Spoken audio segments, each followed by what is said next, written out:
ओम नमो भगवते रामकृष्णाय। भगवान श्री रामकृष्ण देव, जुग जननी शारदा देवी एवं जुगाचार्य स्वामी विवेकानंदेर चरणे भुलुंठित प्रणाम निवेदन करी, अंतरेर भक्तिपूर्ण प्रणाम निवेदन करी परम पूज्यपाद श्रीमद स्वामी सुपर्णानंद जी महाराज जीर चरणे अंतरेर अनेक अनेक श्रद्धा निवेदन करी शाश्वत निर्भीक पथिकेर सम्पादक एवं अन्य परिचालक मंडली যারা রয়েছেন তাদের সকলকে অন্তরে কৃতজ্ঞতা জানাই। এমন একটি সুন্দর অনুষ্ঠানের আয়োজন করে তারা আমাকে এখানে আসার একটি দুর্লভ সুযোগ করে দিয়েছেন। সমবেত মাতৃমণ্ডলী, ভক্তমণ্ডলী, আপনাদের সকলকে শ্রদ্ধা নমস্কার নিবেদন করি। স্বর্গীয় প্রণবেশ চক্রবর্তী মহাশয়ের অনুরাগী যারা আজকে এখানে উপস্থিত হয়েছেন, আপনাদের সকলকে অনেক অনেক শ্রদ্ধা এবং শুভকামনা জানাই। আমরা আজকের যে অনুষ্ঠান সেটি শুরু করেছি প্রদীপ প্রজ্বলনের মধ্য দিয়ে। এই সভাগৃহের বাইরেই সেই প্রদীপ প্রজ্বলিত হয়েছে। আজকের আলোচনার বিষয়ও রয়েছে বিবেকানন্দ, বিবেক বহ্নি। আমরা সেই বহ্নিকে আগে প্রণাম নিবেদন করে আজকের বিষয়ে প্রবেশ করার চেষ্টা করব। একটি প্রদীপ প্রজ্বলন মন্ত্রে বলা হয়েছে দীপ জ্যোতি পরম জ্যোতি, দীপ জ্যোতি জনার্দন, দীপ হরতু মে পাপম, দীপ জ্যোতি নমস্তুতে। শুভম করোতু কল্যাণম আরোগ্যম সুখ সম্পদ, দেশ বুদ্ধি বিনাশায় আত্মজ্যোতি নমস্তুতে। আত্মজ্যোতি প্রদীপ্তায় ব্রহ্মজ্যোতি নমস্তুতে। ব্রহ্মজ্যোতি প্রদীপ্তায় গুরুর্জ্যোতি নমস্তুতে। স্বস্তি শ্রদ্ধাম যশ প্রজ্ঞাম বিদ্যাম বুদ্ধিম শ্রিয়ম বলম আয়ুষ্যম তেজ আরোগ্যম দেহি মে হব্যবাহন। অপূর্ব সুন্দর এই প্রদীপ প্রজ্বলন মন্ত্র, সেই প্রদীপ আলোর দূত ঈশ্বর ভগবানেরই আলো। তার কাছে কি প্রার্থনা করা হচ্ছে? দীপ জ্যোতি পরম জ্যোতি। দীপজ্যোতি হচ্ছে শ্রেষ্ঠ জ্যোতি। দীপ জ্যোতি জনার্দন, জনার্দন ভগবান, আর জ্যোতি আলাদা নয়। ভগবানের জ্যোতি সর্বত্র আমরা পরিব্যাপ্ত দেখতে পাই। যা কিছু আলো সেই সব জনার্দনের জ্যোতি, জনার্দনের ভগবানের আলোক। আমরা সেই আলোকেই আলোকিত। দীপ জ্যোতি পরম জ্যোতি, দীপ জ্যোতি জনার্দন, দীপ হরতু মে পাপম, দীপ জ্যোতি নমস্তুতে। দীপের কাছে প্রার্থনা করা হচ্ছে আমার আপনার মধ্যে যদি কোনো পাপ থাকে তিনি যেন তা হরণ করেন। দীপ হরতু মে পাপম, দীপ জ্যোতি নমস্তুতে। আর কি?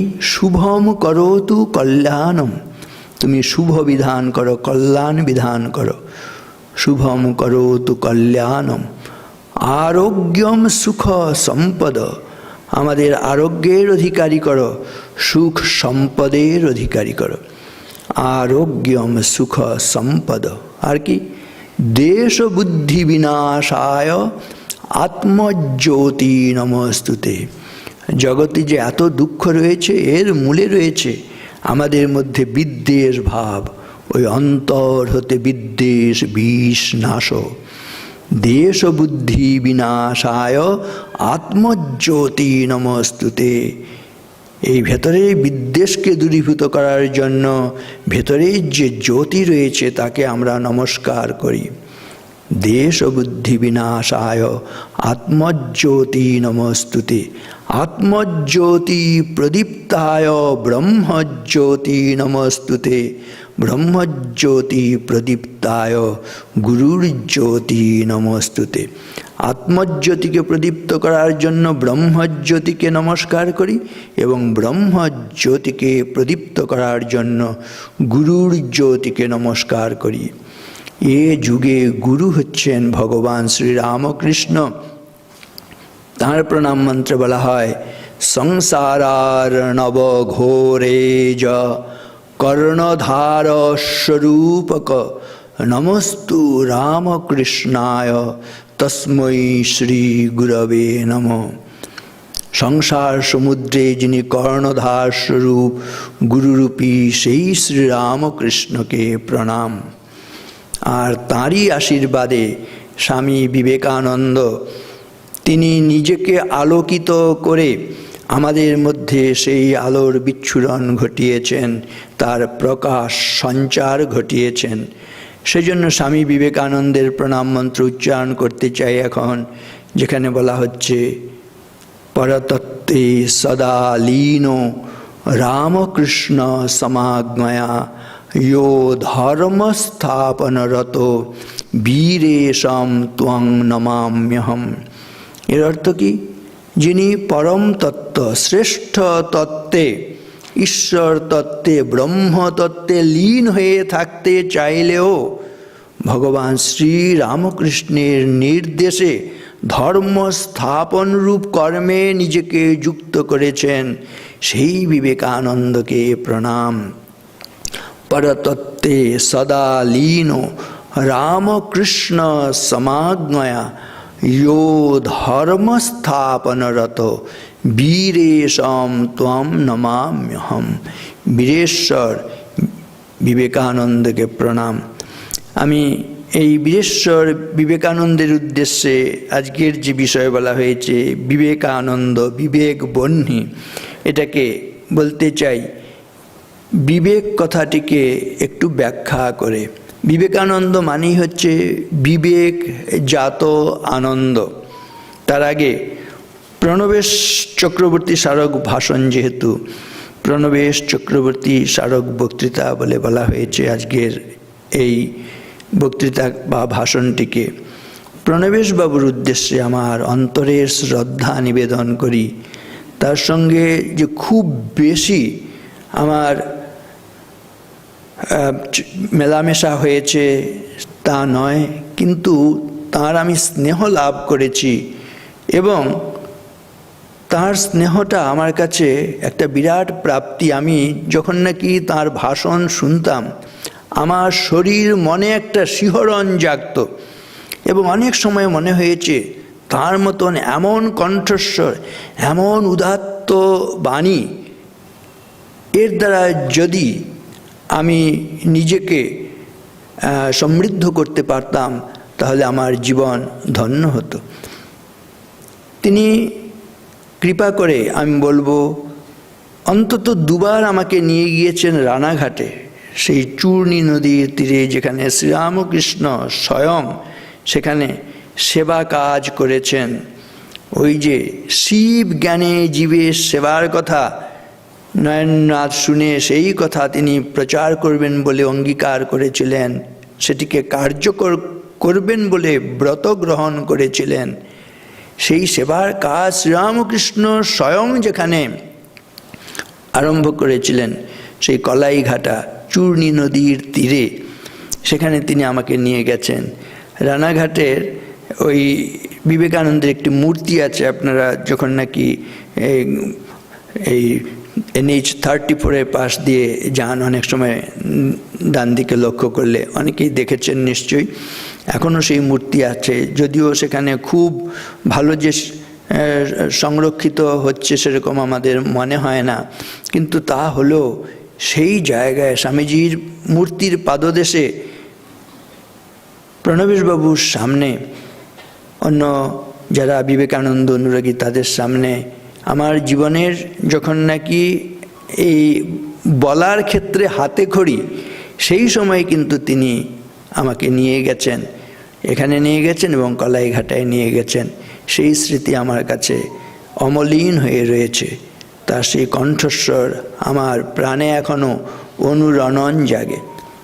আজকে প্রণবেশবাবুকে শ্রদ্ধা জানাই তার জীবনযাপনের জন্য। বলা হয়েছে কোন জীবনটা সফল সার্থক জীবন, বলতে গিয়ে বলা হয়েছে একটি অপূর্ব সুন্দর প্রার্থনা। সেই প্রার্থনা তার জীবনে কার্যকর হয়েছিল। প্রার্থনাটি এরকম: জীবনে যাবদ আদানম স্যাৎ প্রদানম ততোধিকম ইত্যেষা প্রার্থনা अस्माकं ভগবান পরিপূর্যতাম। হে ভগবান, তুমি আমাদের এই প্রার্থনা পূরণ করো। জীবনে বেঁচে থাকার প্রয়োজনে আমরা মা বাবার কাছ থেকে, সমাজের কাছ থেকে, প্রকৃতির কাছ থেকে, রাষ্ট্রের কাছ থেকে যা কিছু গ্রহণ করি, বেঁচে থাকতেই সেই মা বাবাকে, প্রকৃতিকে, রাষ্ট্রকে, সমাজকে যেন তার চেয়ে বেশি ফেরত দিতে পারি। যে জীবনে আমরা সমাজ থেকে যা গ্রহণ করি তার চাইতে যদি বেশি সমাজকে ফেরত দিতে পারি, তাহলে সে জীবনটা যে সার্থক হয়, সফল হয়, এতে কোনো সংশয় নেই। প্রণবেশবাবু চেষ্টা করেছেন সমাজ থেকে যা নিয়েছেন তার চাইতে বেশি ফেরত দিতে। স্বামীজির সেই ভাবনা, দাও আর ফিরে নাহি চাও, থাকে যদি হৃদয়ে সম্বল। তুলসীদাসের কথায় রয়েছে, तुलसी जब जग में आए जग हंसे तुम रोए, ऐसी करनी कर चलो कि तुम हंसे जग रोए।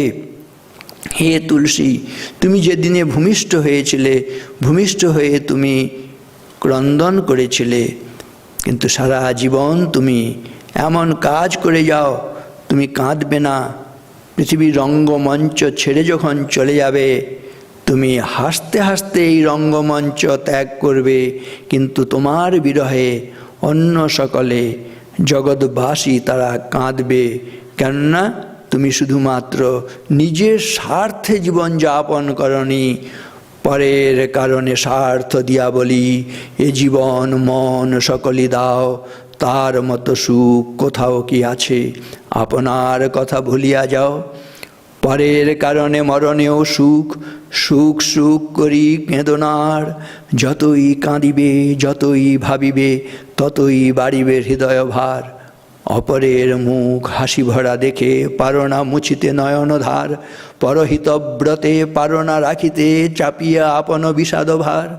আপনার এলোয়ে বিব্রত রহিতে আসে নাই কেহ অবনি পরে, সকলের তরে সকলে আমরা, প্রত্যেকে আমরা পরের তরে। নিজের পারিবারিক জীবনে, ব্যক্তিগত জীবনে এতটা দুঃখ থাকা সত্ত্বেও তিনি কিন্তু নিজেকে বিলিয়ে দিয়েছেন অন্যের মঙ্গলের জন্য। একটি সুন্দর কথায় বলা হয়, যে কেচিৎ দুঃখিতা লোকে সর্বে তে স্বসুখেচ্ছয়া, যে কেচিৎ সুখিতা লোকে সর্বে তে অন্য সুখেচ্ছয়া। এই যে এত দুঃখের মধ্যে তিনি দুঃখকে বড় করে দেখেননি। আমি ওনার জীবদ্দশায় জানতামই না তার পারিবারিক ব্যাপারে এই পুত্র দুটিকে নিয়ে এরকম কষ্ট। তিনি যখন যেখানে যেতেন সকলের মনে এত তিনি উৎসাহের সঞ্চার করতেন তার বলিষ্ঠ অনুপ্রেরণাদায়ী ভাষণ দ্বারা। আমি নিজে তো তার দ্বারা অত্যন্ত উদ্বুদ্ধ। তার বক্তৃতা শোনার জন্য আমি উৎকণ্ঠা নিয়ে থাকতাম, কবে আবার সুযোগ পাবো তার কথা শোনার জন্য। কিন্তু সেই দুঃখটা তিনি বাইরে প্রকাশ করতেন না। স্বামীজি বলছেন যে এটা হচ্ছে যেন একটা সংক্রমণের মতন। তোমার মুখ যেদিন মলিন থাকবে, ম্লান থাকবে, সেদিন তোমার এই বিষণ্ণ বদন নিয়ে তুমি সমাজের সামনে বেরোবে না, কারণ সেই বিষণ্ণ মুখ দেখে অন্য সকলে তার দ্বারা সংক্রামিত হবে। তা প্রণবেশবাবু কখনো বিষণ্ণ মুখ কিন্তু আমরা দেখিনি, এতটা ব্যক্তিগত জীবনের কষ্ট থাকা সত্ত্বেও। সেজন্য সেই অপূর্ব সুন্দর সুভাষিতটি এখানে আমার স্মরণে আসছে। বলা হয়েছে, যে কেচিৎ দুঃখিতা লোকে সর্বেতে সসুখেচ্ছয়া। জগতে যারা দুঃখী, কেন দুঃখী? তারা শুধুমাত্র নিজের সুখ চায়। শুধু নিজের সুখ চায় মানে সে স্বার্থপর। যে স্বার্থপর তার কোনো দিন সুখ হবে না।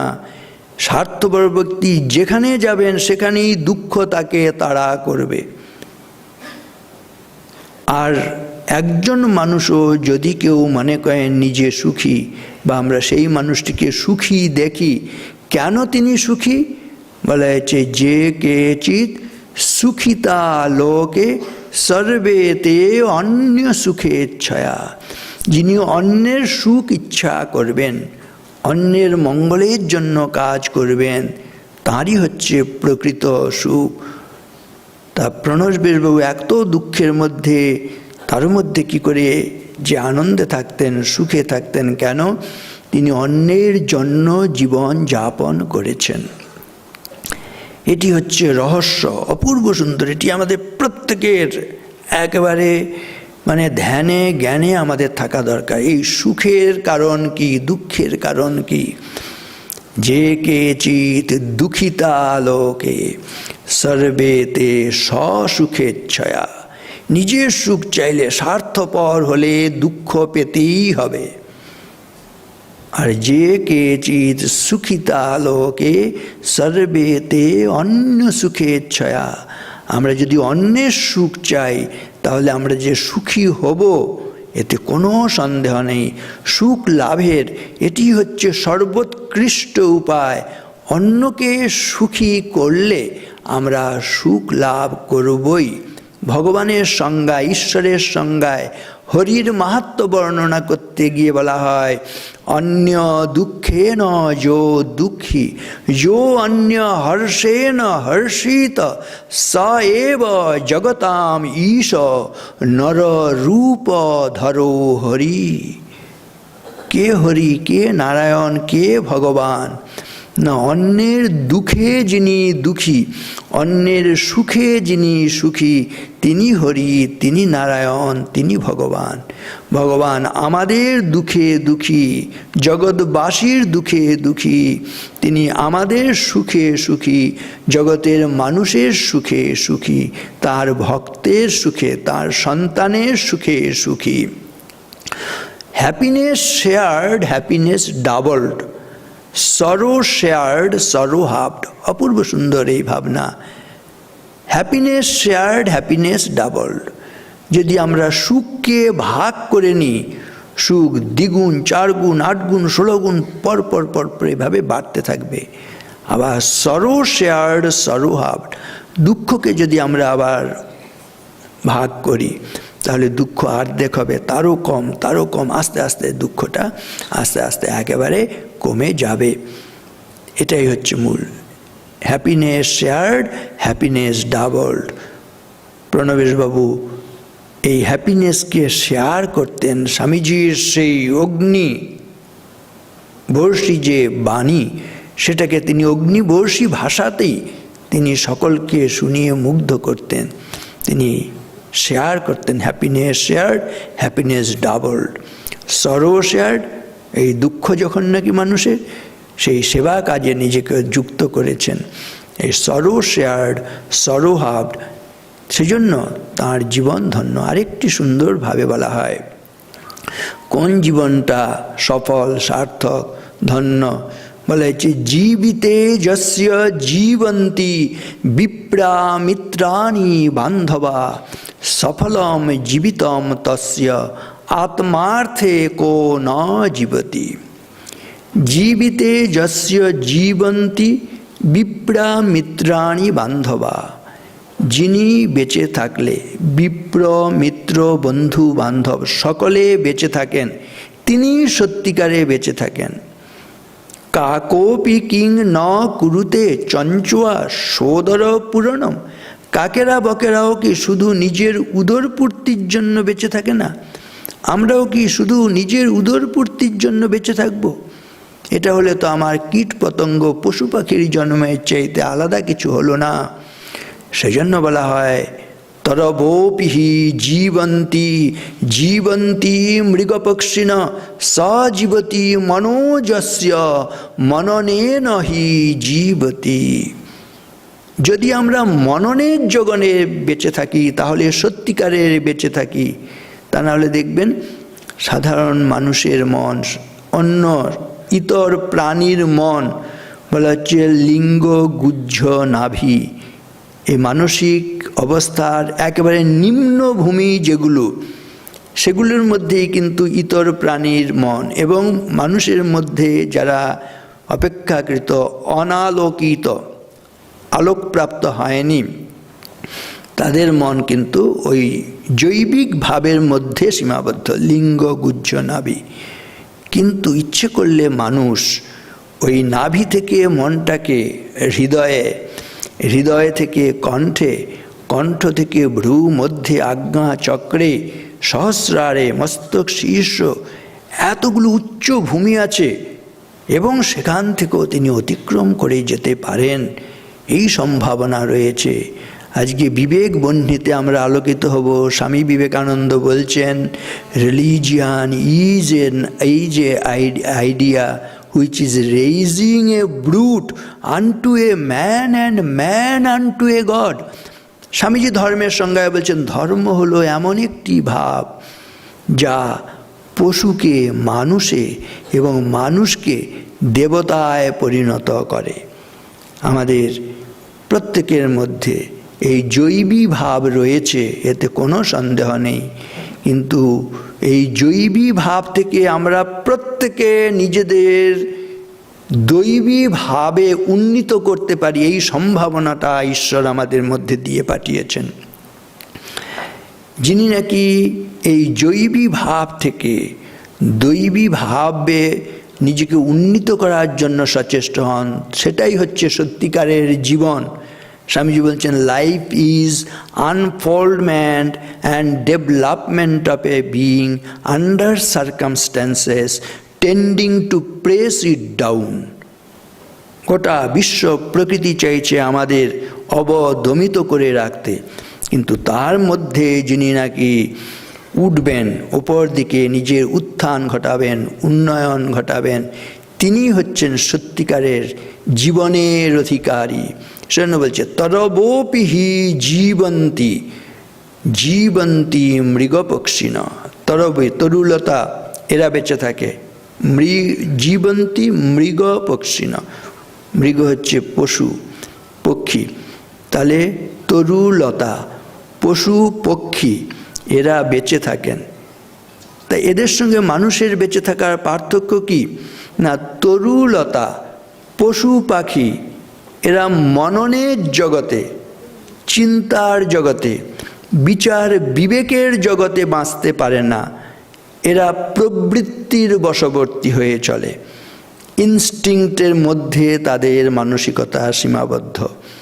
খিদে পেল, খেলাম, অন্য যা যা বিকার শরীর মনে উঠল সঙ্গে সঙ্গে সেটাতে তারা যুক্ত হয়ে যাচ্ছে, ইচ্ছে করলে অন্যরকম কিছু করতে পারে না। কিন্তু মানুষ ইচ্ছে করলে তার বিচার বিবেককে জাগ্রত করতে পারে। স্বামীজি বলছেন যে ইটস এ জার্নি, আমাদের প্রত্যেকের জীবনটা হচ্ছে একটি যাত্রাপথ, but this journey is not from Kolkata to Kedarnath. এটাকে আমরা তীর্থযাত্রাও বলতে পারি, কিন্তু এই যে যাত্রা, এই যে তীর্থযাত্রা, এটি কলকাতা থেকে কেদারনাথের পথে তীর্থযাত্রা নয়। এই যাত্রা বলছেন it's a journey from brute man to Buddha man. পশু মানবত্ব থেকে বুদ্ধ মানবত্বের দিকে যাত্রা। পশুত্ব থেকে দেবত্বের দিকে যাত্রা, একটি অন্ধকার দশা থেকে আলোকের পথে যাত্রা। আমাদের প্রত্যেকের মধ্যে সেই আলোকিত ব্যক্তিত্ব, এনলাইটেন্ড সিটিজেন হবার একটি সম্ভাবনা রয়েছে। স্বামীজি বলছেন, each soul is potentially divine, the goal is to manifest this divinity within by controlling nature external and internal. Do this either by work or worship or psychic control or philosophy, by one or more or all of these, and be free. এই বন্ধনের মধ্যে থাকার জন্য আমাদের জন্ম হয়নি। জীবন মুক্তি সুখ প্রাপ্তি হে তবে জন্মধারিতম আত্মনা নিত্য মুক্তেন নতু সংসার কাম্যয়া। এই সংসারে জাতাকলে শুধু পিষ্ট হবার জন্য, ওই জৈবিক স্তরে নিজেদের সীমাবদ্ধ রাখার জন্য কি আমাদের জীবন? কখনোই নয়। অহং দেবো ন চান্যস্মি ব্রহ্মৈবাহম ন শোকভাগ সচ্চিদানন্দ রূপ নিত্য মুক্ত স্বভাববান। আমি আপনি দেবতা ছাড়া কিছু নেই। অহং দেব ন চান্যস্মি, অন্য কেউ নই। ব্রহ্মৈবাহম ন শোকভাগ, আমি আপনি ব্রহ্মস্বরূপ, শোকভাগী নই। সচ্চিদানন্দ রূপ নিত্য মুক্ত স্বভাববান, আমরা প্রত্যেকে সচ্চিদানন্দ স্বরূপ, নিত্য মুক্ত স্বভাব বিশিষ্ট। স্বামীজি বলতে ভালোবাসতেন, শৃণ্বন্তু বিশ্বে অমৃতস্য পুত্রাঃ আয়ে ধামানি দিব্যানি তস্তু বেদাহমেতম পুরুষম মহান্তম আদিত্যবর্ণম তমসা পরস্তাৎ তমেব বিদিত্বা অতি মৃত্যুমেতি নান্য পন্থা বিদ্যতে অয়নায়। একদা এ ভারতের কোন বনতলে কে তুমি মহান প্রাণ কি আনন্দ বলে উচ্চারি উঠিলে উচ্চে, শোনো বিশ্বজন শোনো অমৃতের পুত্র যত দেবগণ। দিব্যধামবাসী আমি জেনেছি তাহারে, মহান্ত পুরুষ যিনি আধারের পারে জ্যোতির্ময়। তাঁরে জেনে তার পানে চাহি, মৃত্যুরে লঙ্ঘিতে পারো অন্য পথ নাহি। আমরা প্রত্যেকে জ্যোতির তনয়। স্বামী বিবেকানন্দ বলছেন সেখানে, either in this world or in the world of religion, it is true that fear is the sure cause of degradation and sin. বলছেন আমরা যে অন্যায় করি, পাপ করি, কেন না আমাদের এই দুর্বলতা থেকে, ভয় থেকে, এই ভয়কে জয় করার কথা বলছেন স্বামীজি। সেই অগ্নিবর্ষী ভাষায় তিনি বলছেন, অভি অভি বলছেন, আমি যদি দেখো কি প্রচার করেছি জগতে, না উপনিষদের কথায় প্রচার করেছি, যেখানে অভি হবার মন্ত্র, জাগরণের মন্ত্র, উত্তিষ্ঠত জাগ্রত প্রাপ্য বরান নিবোধত। ওঠো জাগো, যতক্ষণ পর্যন্ত লক্ষ্যে পৌঁছতে না পারছো ততক্ষণ পর্যন্ত থেমো না। उठो जागो मुसाफिर भोर भई, अब रैन कहाँ जो सोबत हई, जो सोबत हई यो खोबत हई, जो जागत हई यो पावत हई। उठो जागो मुसाफिर भोर भई, ওহে পথিক ওঠো জাগো, ভোর হয়েছে। अब रैन कहाँ जो सोबत हई, এখন রাত কোথায় যে এখনো শুয়ে রয়েছ। जो सोबत हई यो खोबत हई, যে শুয়ে আছে তার সর্বস্ব খোয়া গেছে। जो जागत হই ও পাবত হই, যে জেগে থাকবে সেই পরিত্রাণ লাভ করবে। আমাদের জেগে থাকতে হবে। এই জাগা শুধুমাত্র এই শারীরিকভাবে জৈবিকভাবে জেগে থাকা নয়, এই জায়গাটা হচ্ছে বিচার বিবেককে জাগ্রত রাখা। বিবেকানন্দ মানেই হচ্ছে বিবেক জাত আনন্দ। আমার আপনার মধ্যে যদি বিচার বিবেক না থাকে তাহলে আমি মানুষ নই। শ্রীরামকৃষ্ণ বলেছেন, কে মানুষ? যার মধ্যে মান আছে, আত্মমর্যাদা বোধ আছে, আর হুঁশ আছে। আমি কি মানুষের মতন কাজ করছি না পশুর মতন কাজ করছি? বলেছে, প্রত্যহম প্রত্যবেক্ষেত নরশ্চরিতম আত্মন কিন্নু মে পশুভি তুল্যম কিন্নু সৎপুরুষৈরিতি। প্রত্যহম প্রত্যবেক্ষিত, বলছে প্রতিদিন তুমি প্রত্যক্ষ করার চেষ্টা করবে, নিজের চরিত্রের দিকে তাকিয়ে তুমি দেখবে তুমি যেভাবে জীবনযাপন করছো সেটা মানুষের মতন জীবনযাপন করছো না পশুর মতন জীবনযাপন করছো। আমরা ঈশ্বরের আশীর্বাদে মানুষ হয়ে জন্মেছি, কিন্তু জন্মাবার পরে অনেকেই মানুষের জীবনযাপন করি না, পশুর জীবনযাপন করতে করতে একদিন আমরা পশুর মৃত্যুবরণ করি, যে কিনা ঈশ্বরের আশীর্বাদে মানুষ হয়ে জন্মায় আর মানুষের মৃত্যুবরণ করতে পারে না, পশুর মৃত্যুবরণ করে। তার মতন হতভাগা জগতে কে আছে? সেই জন্য স্বামীজি প্রার্থনা শিখিয়েছেন, হে গৌরীনাথ, হে জগদম্বে, আমায় মনুষ্যত্ব দাও, মা আমার দুর্বলতা কাপুরুষতা দূর করো, আমায় মানুষ করো। কি করলে মানুষ হয়? কি করলে আমরা পশু থেকে যাই? অতি সুস্পষ্ট ভাষায় আমাদের দেশে বলা হয়েছে, আমাদের পূর্বপুরুষরা মনীষীরা বলে গিয়েছেন, येषां न विद्या न तपो न दानं ज्ञानं न शीलं न गुणो न धर्म ते मर्त्यलोके भुवि भारभूता मनुष्यरूपेण मृगाश्चरन्ति। যদি আমরা 7টি গুণ নিজেদের শরীর মনে ধারণ করতে পারি, 7টি গুণের বিকাশ সাধন করতে পারি, তাহলে আমরা মানুষ হই। তা না হলে আমরা প্রত্যেকে বলছে পৃথিবীর বোঝা হয়ে পশুদের মতন জীবন যাপন করে থাকি।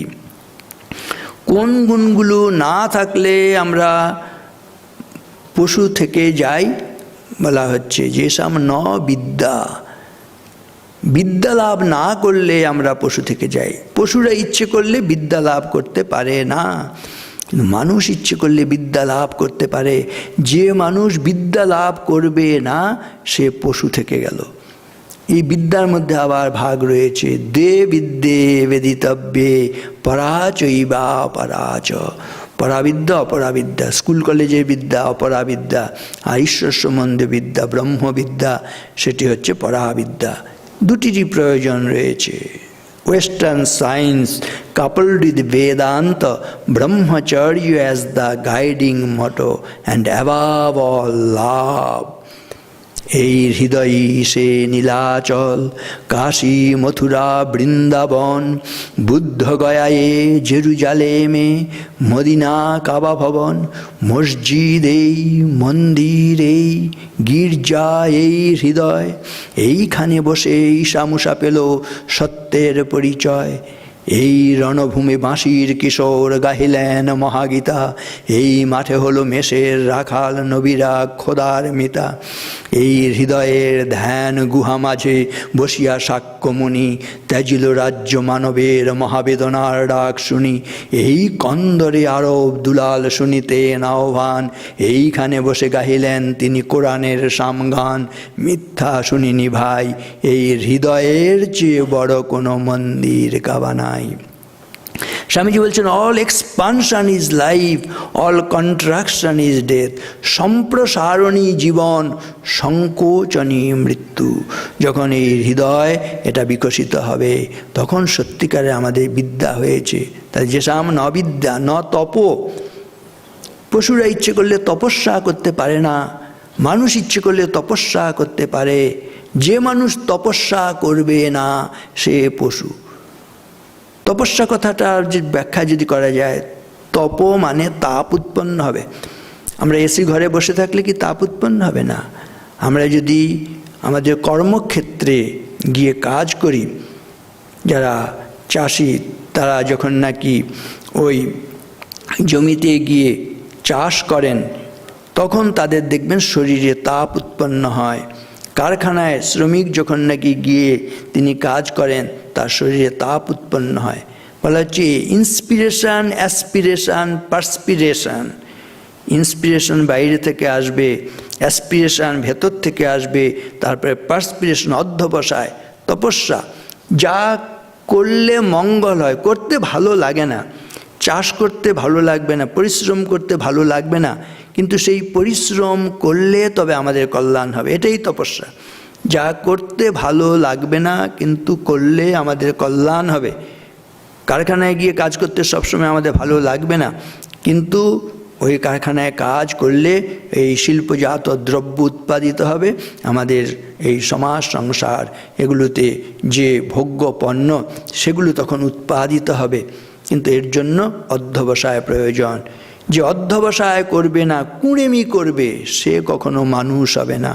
বলা হয়েছে ন তপ, তপস্যার মধ্য দিয়ে যেমন আমরা সাধন ভজন তপস্যা বলি, তেমনি কঠোর পরিশ্রমের কোনো বিকল্প নেই। পার্সপিরেশান দরকার রয়েছে, অ্যাসপিরেশান, ইন্সপিরেশান এবং পার্সপিরেশান, তপস্যা। যেসাম ন বিদ্যা ন তপ দানম, যদি দান করতে পারি তাহলে আমাদের জীবনটা সার্থক হয়, সফল হয়। আমরা মানুষ হয়েছি, পশু ইচ্ছে করলে দান করতে পারে না, মানুষ ইচ্ছে করলে দান করতে পারে। বলা হয়েছে গৌরবম প্রাপ্যতে দানাৎ নতু বিত্তস্য সঞ্চয়াৎ স্থিতিরুচ্চৈ পয়োদানাম পয়োধীনাম অধস্থিতি। অপূর্ব সুন্দর এইসব ভাবনা রয়েছে। দানের মহিমা বলতে গিয়ে বলা হয়েছে গৌরবম প্রাপ্যতে দানাৎ, দান করতে পারলেই আমাদের গৌরব হয়। নতু বিত্তস্য সঞ্চয়াৎ, বিত্তের সম্পদের সঞ্চয়ের মধ্য দিয়ে কখনো আমাদের গৌরব আসে না। উদাহরণ হিসেবে বলছেন স্থিতিরুচ্চৈ পয়োদানাম পয়োধীনাম অধস্থিতি। পয়োদ হচ্ছে মেঘ, মেঘের জল অল্প, কিন্তু যেহেতু মেঘ জল দান করে সেজন্য ঈশ্বর কর্তৃক তার অবস্থান উচ্চ আকাশে, কিন্তু জল বেশিকার। পয়োধি, সাগরের জল দেখবেন, পয়োধি মানে সাগর, সাগরের জল অনেক বেশি, কিন্তু সাগর জল সঞ্চয় করে রাখে, সাগর জল দান করে না। সেজন্য ঈশ্বর কর্তৃক তার অবস্থান নির্ধারিত হয়েছে রসাতলে। কি সুন্দর ভাবনা! গৌরবম প্রাপ্যতে দানাৎ নতু বিত্তস্য সঞ্চয়াৎ স্থিতিরুচ্চৈ পয়োদানাম পয়োধীনাম অধস্থিতি। এই যে এইভাবে যদি দান করতে পারি তাহলে আমি আপনি ঠিক ঠিক মনুষ্যত্বে আমার প্রতিষ্ঠা হলো, তা না হলে কিন্তু আমি পশু স্তরেই থেকে গেলাম। দানম ভোগ নাশ তিস্রগতয়োর ভবন্তি বিত্তস্য যো ন দদাতি ন ভুঙ্ক্তে তস্য তৃতীয়া গতির ভবতি। বলছে ধন সম্পদ সম্বন্ধে তুমি একটু চিন্তা করো, ভাবো। কি ধন সম্পদ আমি আপনি দান করতে পারি, আমি আপনি ধন সম্পদ ভোগ করতে পারি, তা না হলে আমি আপনি ধন সম্পদ ধ্বংস করতে পারি। যে ব্যক্তি দান করে না, যিনি নিজে ভোগও করেন না, তার সম্পদের তৃতীয় গতি হয়, অর্থাৎ সেই সম্পদ ধ্বংস হয়ে যায়। কি সুন্দর ভাবনা! দানম ভোগ নাশ তিস্রো গতয়োর ভবন্তি বিত্তস্য ইয়ো ন দদাতি ন ভুঙ্ক্তে তস্য তৃতীয়া গতির ভবতি। যিনি দান করেন না, ভোগও করেন না, তার ধনের তৃতীয় গতি হয়। আর কি বলা হয়েছে?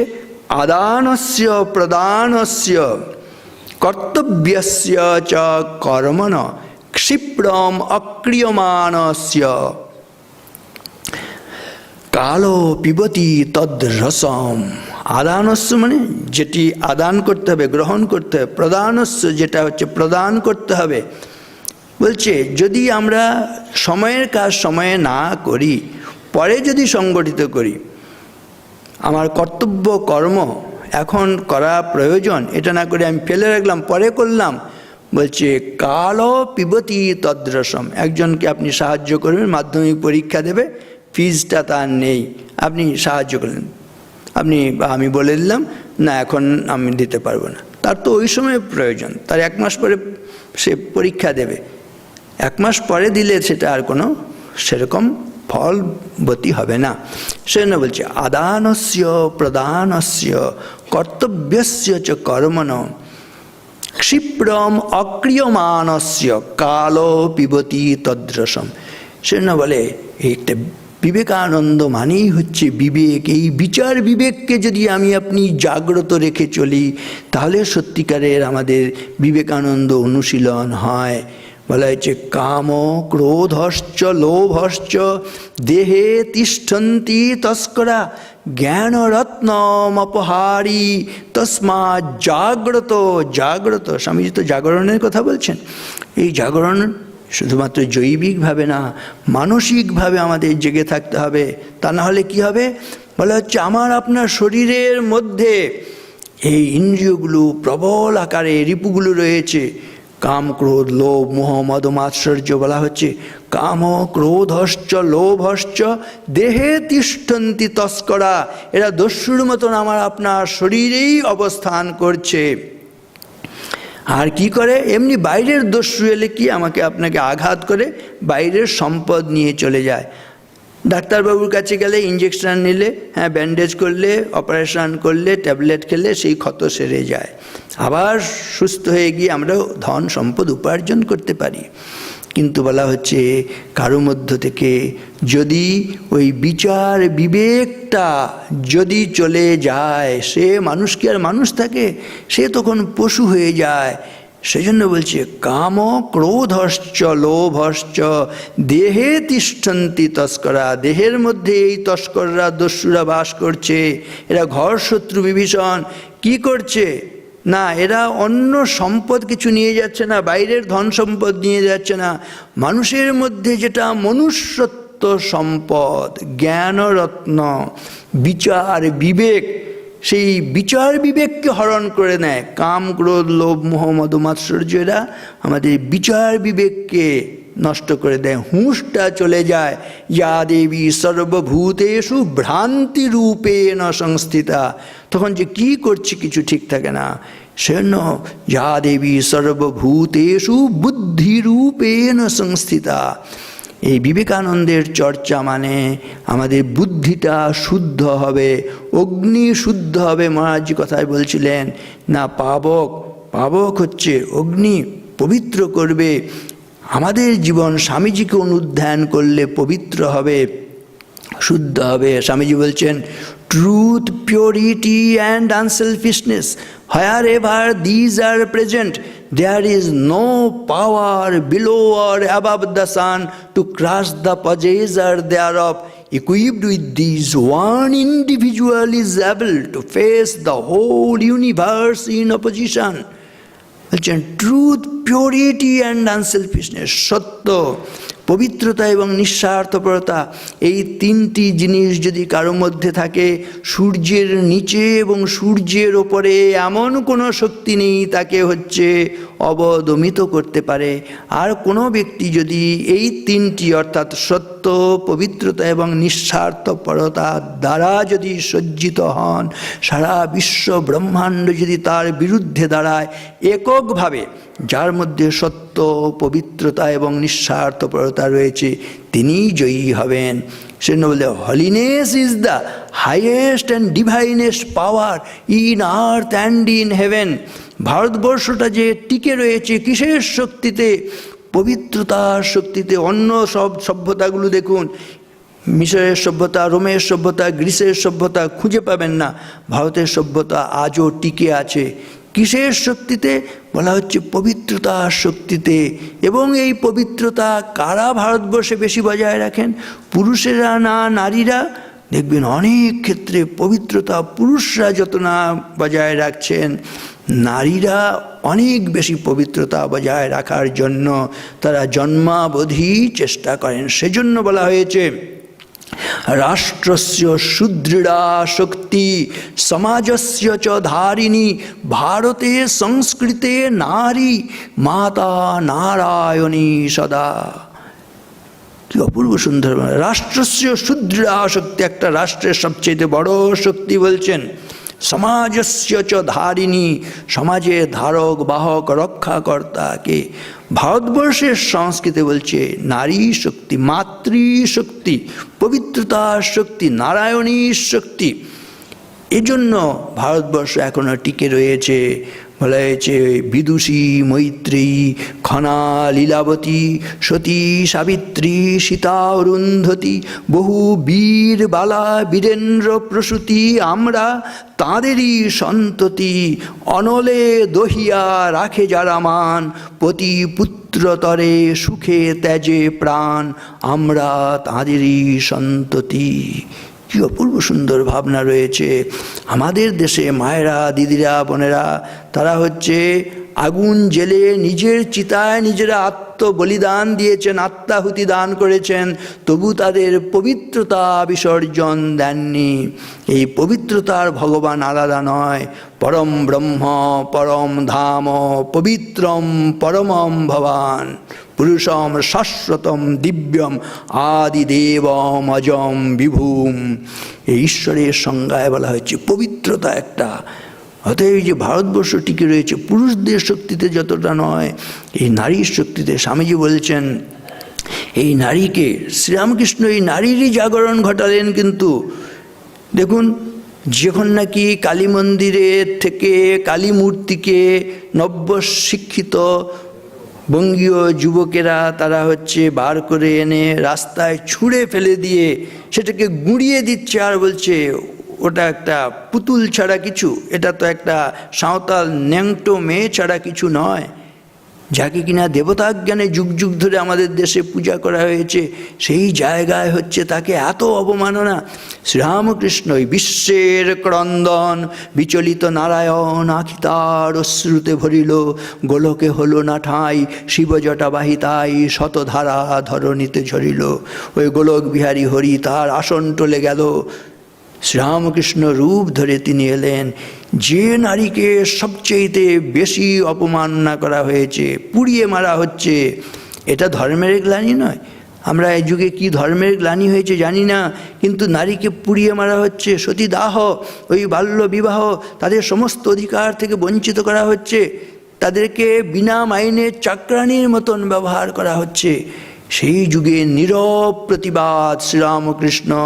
ওই নারী মূর্তিকে তিনি তার ইষ্ট করলেন, নারী গুরু গ্রহণ করলেন, ভৈরবী ব্রাহ্মণী, নারীর দ্বারা প্রতিষ্ঠিত সেই মন্দিরে তিনি পূজা স্বীকার করলেন এবং সারা জীবনে সাধনার ফল অর্পণ করলেন সেই নারীকে, যে স্ত্রীকে কিনা বিনা মাইনে দাসীর মতন ব্যবহার করেছে মানুষ। বলা হয়েছে আমি শুধু নহি সেবার রমণী, মিটাতে তোমার লালসা ক্ষুধা, তুমি যদি দিতে পূজার অর্ঘ্য, আমি সপিতাম স্বর্গ সুধা। শ্রীরামকৃষ্ণ পূজার অর্ঘ্য দিয়েছেন, যেমন জগন্মাতার চরণে পূজার অর্ঘ্য দিয়েছেন, তেমনি মানবীর মধ্যে সেই জগন্মাতাকে আবাহন করে মাতৃবোধন করেছেন, এই চৈতন্যকে জাগ্রত করেছেন। এটাই হচ্ছে সত্যিকারের না জাগরণ। सोई उठो जागो मुसाफिर भोर भई, अब रहीन कहाँ जो सोवत हई, जो सोवत हई यो खोवत हई, जो जागत हई यो पावत हई। শ্রীরামকৃষ্ণের আবির্ভাবের মধ্যে দিয়ে স্বামীজি বলছেন না, সত্যযুগের সূচনা হয়েছে। সত্যযুগ মানে কি? সত্যযুগ মানে এগিয়ে চলার যুগ। বলা হচ্ছে কলি শয়ানো ভবতি সঞ্জিহানস্তু দাপর, উত্তিষ্ঠ ত্রেতা ভবতি কৃতম সম্পদ্যতে চরণ, চরৈবেতি চরৈবেতি। বলছে কবে সত্যযুগ, ত্রেতা যুগ, দাপর যুগ ছিল দেখার দরকার নেই। আমি আপনি যখন নাকি শুয়ে থাকি তখন আমার আপনার জীবনে কলিযুগ। কলি শয়ানো ভবতি সঞ্জিহানস্তু দাপর, যখন নাকি জেগে উঠলাম তখন আমার জীবনে দাপর যুগ। উত্তিষ্ঠ ত্রেতা ভবতি, যখন উঠে দাঁড়ালাম তখন আমার জীবনে ত্রেতা। আর কৃতম সম্পদ্যতে চরণ, যখন চলতে শুরু করলাম তখন আমার আপনার জীবনে সত্যযুগ। চরৈবেতি চরৈবেতি। স্বামীজি বলছেন অনওয়ার্ড মার্চ, গো ফরওয়ার্ড, ওই উত্তিষ্ঠত জাগ্রত প্রাপ্য বরান নিবোধত। বলা হচ্ছে নজরুল তার কবিতায় স্বামীজির ভাবটাকে তুলে ধরেছেন। চল চল চল, ঊর্ধ্ব গগনে যা বাজে মাদল, নিম্নে উতলা ধরণী তল, অরুণ প্রাতে তরুণ দল, চল রে চল, উষার দুয়ারে হানি আঘাত, আমরা আনিব রাঙা প্রভাত, আমরা টুটাবো তিমির রাত, বাধার বিন্ধ্যাচল। এই সূর্য, বিবেকানন্দ সূর্যস্বরূপ, তিনি বহ্নি অগ্নিস্বরূপ। সূর্য কি শিক্ষা দেয়? বলছে ভোরের বেলায় পূব গগনে সূর্যি ঠাকুর দেন উকি, বলেন অলস জড়ের মতন বসে বসে ভাবছ কি? আমার আকাশ মায়ের কোলে জাগি আমি ভোর বেলায়, আমার হাসির উচ্ছলতা বনে বনে ফুল ফোটায়। ক্রমেই যত ঊর্ধ্বে উঠি ততই আমি হই প্রখর, ব্যক্তি তেজের উজ্জ্বল দ্যুতি ছড়াই বিশ্বভুবন পর।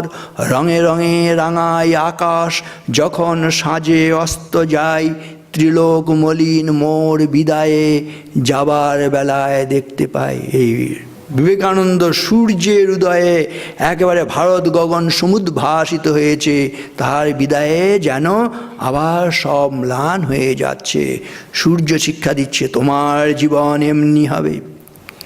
শৈশবে আনন্দময়, যেথায় যাবে সেথায় যেন নতুন প্রাণের লহর বয়। তোমার শক্তি তপস্যাতে আসবে কাছে ঊর্ধ্বলোক, তোমার আলোক ঘুচিয়ে দেবে ত্রিজগতের দুঃখ শোক। এই পৃথিবীর আধার যত, এই মানুষের সকল ভয়, করবে মোচন সূর্য দিয়ে, শক্তি দিয়ে হে দুর্জয়। দেশের জাতির লজ্জা গ্লানি কলঙ্ক অসম্মান, তোমার তেজে দগ্ধ হবে জাগবে বুকে নূতন প্রাণ। যে আদর্শ মানুষ আজও জন্মেনি কয়ে ধরায়, তুমিই হবে সেই সে মানুষ অধ্যবসায় তপস্যায়। কি অপূর্ব সুন্দর ভাবনা! বিবেকানন্দ জ্যোতি, বিবেকানন্দ সূর্য, বিবেকানন্দ বহ্নি, তার আলোকে আলোকিত হতে হবে। আপনারে দীপ করি জালো, দুর্গম সংসার পথে অন্ধকারে দিতে হবে আলো। সত্য লক্ষ্যে যেতে হবে, অসত্যের বিঘ্ন করি দূর। জীবনের বিনা তন্ত্রে বেসুরে আনিতে হবে সুর। চারিদিকে কেমন যেন সুর কেটে যাচ্ছে, তাল কেটে যাচ্ছে। মা মায়ের মতন আচরণ করছে না, বাবা বাবার মতন আচরণ করছে না, বাবার ধর্ম ভুলে গেছে। স্বামী স্বামীর ধর্ম ভুলে গেছে, স্বামীর মতন আচরণ করছে না। স্ত্রী স্ত্রীর মতন আচরণ করছে না। পুত্র পুত্রের ধর্ম ভুলে গেছে, কন্যা কন্যার মতন আচরণ করছে না। শিক্ষক শিক্ষকের মতন আচরণ করছে না। ডাক্তার ডাক্তারের মতন আচরণ করছে না। ব্রহ্মচারী যেন ব্রহ্মচারীর ধর্ম ভুলে গেছে। হ্যাঁ, গৃহস্থ গৃহস্থের ধর্ম ভুলে গেছে। বানপ্রস্থী বানপ্রস্থির ধর্ম ভুলে গেছে। সাধু সন্ন্যাসী সাধু সন্ন্যাসীর ধর্ম ভুলে গেছে। বলা হয়েছে গৃহস্থস্য ক্রিয়া ত্যাগ ব্রত ত্যাগ বটরপি তপস্বীনো গ্রাম সেবা ভিক্ষোর ইন্দ্রিয় লোলতা আশ্রম আপসদা হেতা খলু আশ্রম বিড়ম্বকা দৈবী মায়া বিমূঢ়াং স্থান উপেক্ষেত অনুকম্পয়া। দৈবী মায়ার দ্বারা যখন নাকি মোহগ্রস্ত হই আমরা, তখন আমরা আমাদের কর্তব্য, আমাদের ধর্ম, আমাদের নৈতিকতা সব ভুলে যাই। তখন হচ্ছে সেখানে ওই রক্তের অক্ষরে আজি বাজে অস্ত্রে অস্ত্রে মরণে উন্মাদ রাগিনী ভয়ঙ্করী দয়াহীন সভ্যতা নাগিনী তুলেছে কুটিল ফানা চক্ষের নিমেষে গুপ্ত বিষ দন্ত তার ভরি তীব্র বিষে।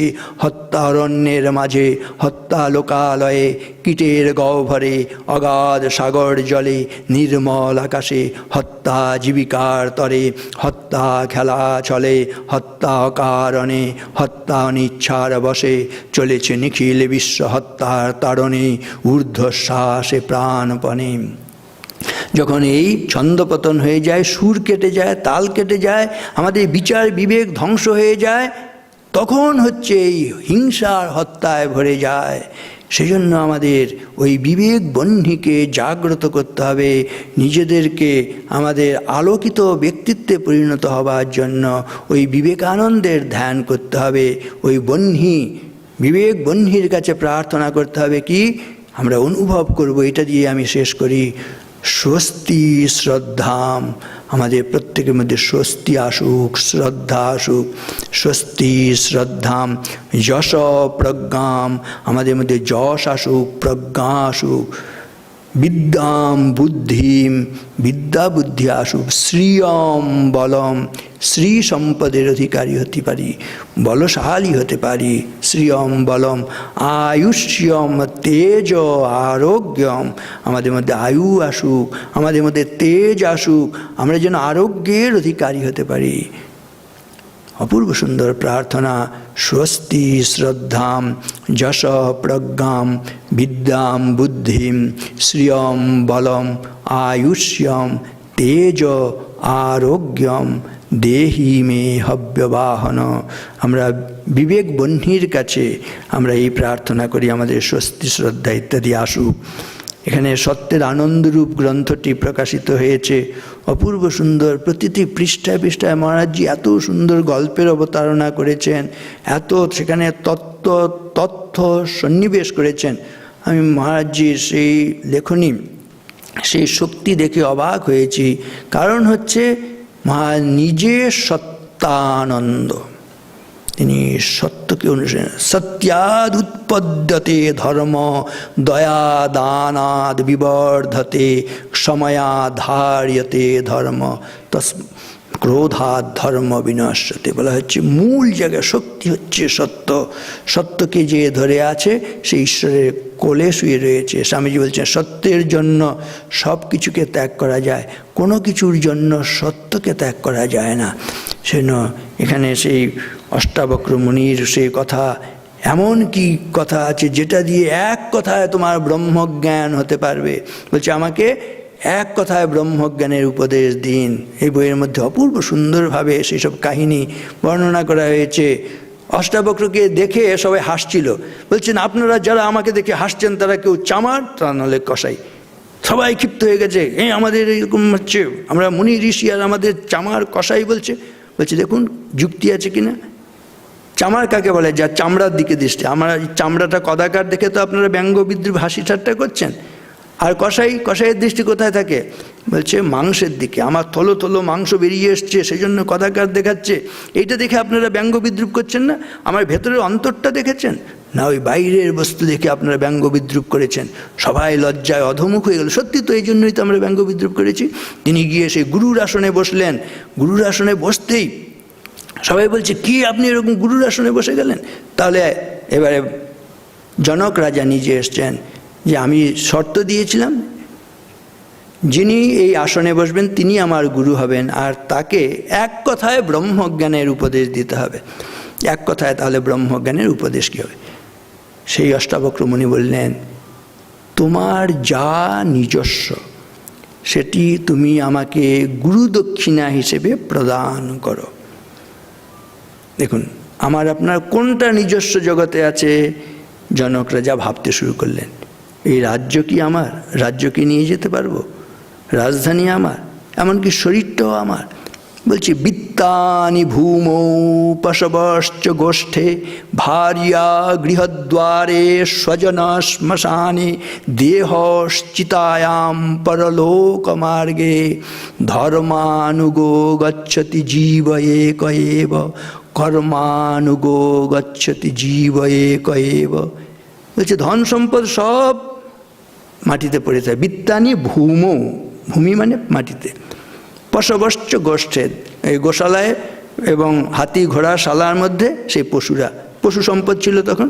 পশবশ্চ গোষ্ঠে ভার্যা গৃহদ্বারে, স্ত্রী যে এত আপন, তিনি কত দূর যাবেন? শরীর চলে গেলে বড় জোর চৌকাট পর্যন্ত।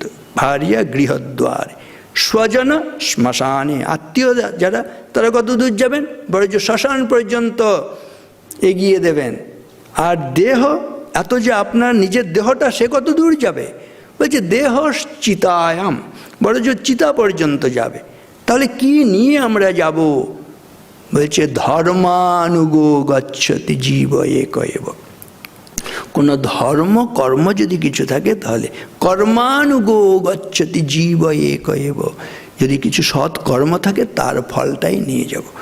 তো এইসব অপূর্ব সুন্দর কাহিনী মহারাজজি বইয়ের মধ্যে সন্নিবেশ করেছেন, তো বলার সময় নেই।